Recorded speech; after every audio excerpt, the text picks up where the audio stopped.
Good day. Welcome to my Bible and I daily devotion. Okay, this is where we look at a chapter from the Bible each and every day. Okay, we're currently in First Samuel chapter 24, and we have been following the journey of David and Saul. Okay, King Saul as well as David in the situation. Okay, but before we look into this section, let us close our eyes with a word of prayer. Our gracious Father in heaven, Lord, thank you for being our God. Thank you for continuing to teach us and showing us the relevant messages that we find in your word, Lord. Continue to groom us, help us to also have receptive hearts that are going to enable that we change and become better people from even reading the messages you have in store for us in your word, Lord. This is my humble prayer in your mighty name, Lord. Amen.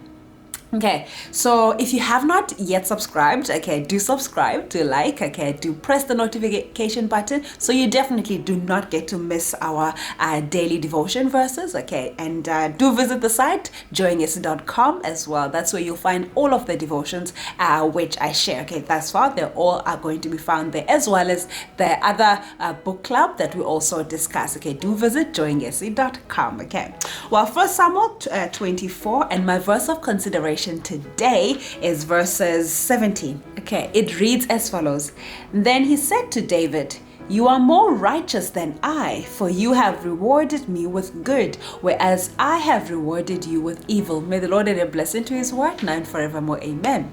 Okay, so in chapter 24, we're looking at David and Saul. But Saul discovered, remember in the previous chapter, he was chasing after David, okay, and he gets distracted because there's war in his own camp, so he has to go back. And after he has dealt with that, he receives word that David has moved, and so he joins forces. He collects all his army, a lot of men, okay, to fight an innocent David. Okay, that's just how much anger that Saul had against David. He will not rest until he ensured that David was no more. And so in chapter 24, he goes with his entire troops to go and fight David, where they've heard this is where David is at. And so they continue and they're looking for David. They've gone now to En-gedi. So this is quite interesting. As they arrive there, okay, now as he's fighting, now David was known for being very smart, okay. He was known for being skillful in escaping all of the efforts that Saul was using to try and kill David. David somehow found a way to escape because God was orchestrating the path of David, and God had a plan. He knew that David had to overcome, and so God was leading him through ways which Saul could not understand, and this was frustrating Saul. And so Saul continued, okay, this was his number one mission. If he got to kill David, he would be the happiest man, okay, at least for the moment. So in chapter 24, he continues, and as he's been looking for David, he decides to rest, okay. He's meant to. He rests. And it so happens that the place where he's resting, he's literally resting right in front of David, because now David and the men of David, they see Saul. Okay, Saul is resting now, such that the men of David even say, you know what?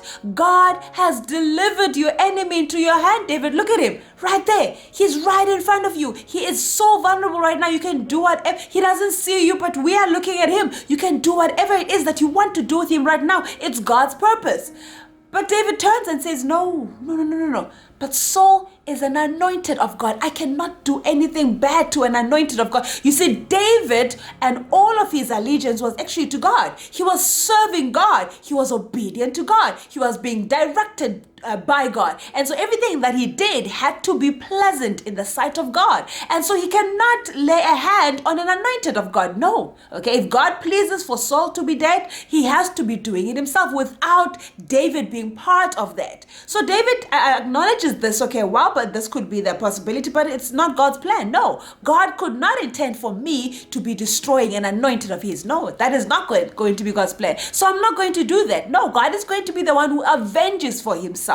And so what David does instead, he just takes, he cuts off a portion of Saul's robe so he can show Saul, you know what, Saul, if I really wanted to fight you, if I was out to get you like you are to get me right now, I would have done it a long time. Okay, I had the opportunity. I need you to acknowledge this, but I choose not to lay a hand on you because I want God to be the judge, okay? I want God to be the one who's going to vindicate, okay, for the situation. I want God to be the one who's going to reign supreme in our lives, in our situation.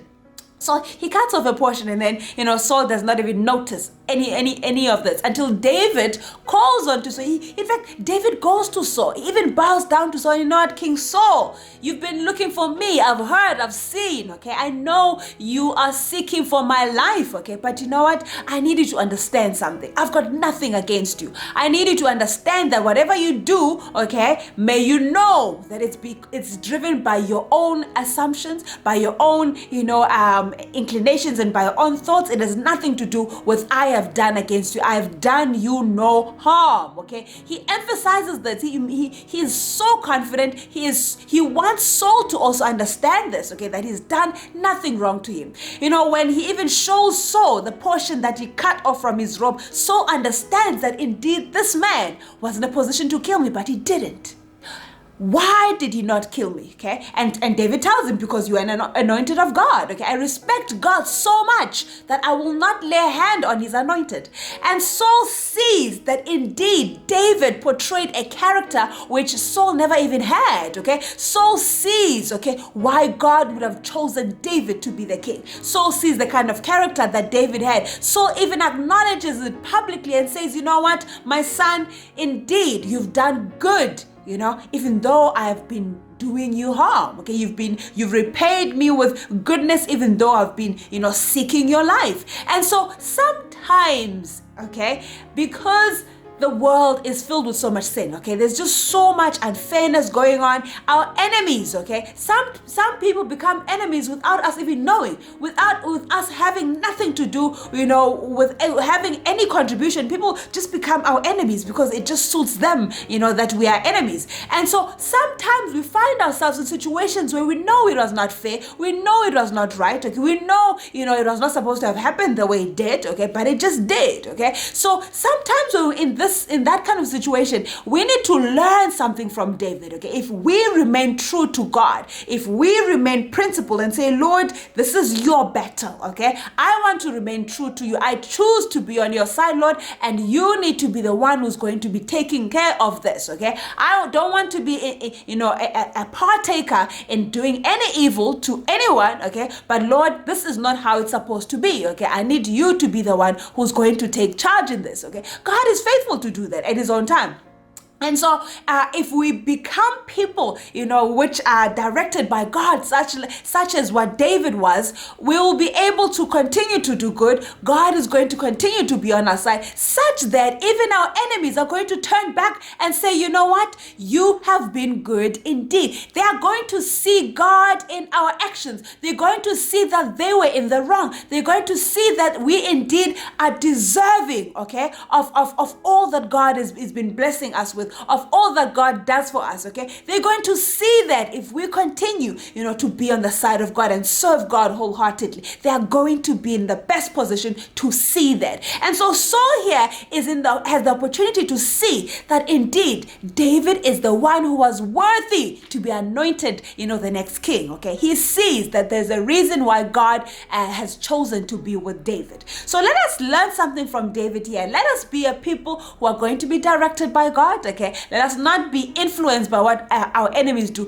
Some people will try and change who you are. You're a loving person. You're a caring person. You're an obedient person. An enemy comes and then you react to that, Sometimes we don't need to react. We don't have to be reactive people. No, let's remain true to who we are. Let us remain the loving people. Let us remain the caring people. Let us remain the principled people, regardless of what the enemy does, And at the right time, God is going to reveal himself through us, through our good actions, and such that our enemies are going to turn and say, indeed, this person had character, because indeed we would have such character. So that's what I learned from this chapter, the importance of remaining true to who we are. David was never changed by the actions of Saul. David was never influenced by the actions of Saul. No, David remained true to who he is, He is an obedient king. At this point, he's not yet the king, but he's going to be. But he's an an obedient anointed of God. He's been directed by God. He loves God. He serves God with all of his heart. He's a courageous person, okay? But most importantly, he's been led by God. So let us be those kind of people today as well. Let us have God, dominate our lives such that, there's just no way that any evil could even be planned by us. No, we will continue in good. Good always prevails the bad, okay? If you continue on the path of goodness, it is going to prevail the path of badness. It's been proven. It is always the case. Continue doing good. God is going to be the one who's going to come and vindicate, such that the enemies are going to see it, and such that they are going to be forced to acknowledge it, that you were right. You portrayed better character. Yes, let's be those kind of people today, and may God continue to lead us. It's not going to be easy. Definitely it's not going to be easy to portray the character which David portrays here, but we know that if God leads us, okay, and we are doing it for God, okay, there's just no other way, okay? There just simply is no other way. So may we be led by God in all that we do today, and may we continue to be blessed, okay? Yes, do share your findings of this section as well. Let's continue to grow together and groom one another as well as we learn from what the Bible has in store for us. There's really a lot more which we are learning each and every day, okay? So yes, before I end the session, let's close our eyes with a word of prayer. Our gracious Father in heaven, Lord, thank you for being a God who is always by our side. Thank you for being a God who does things for our best good, Lord. Lord, help us to always be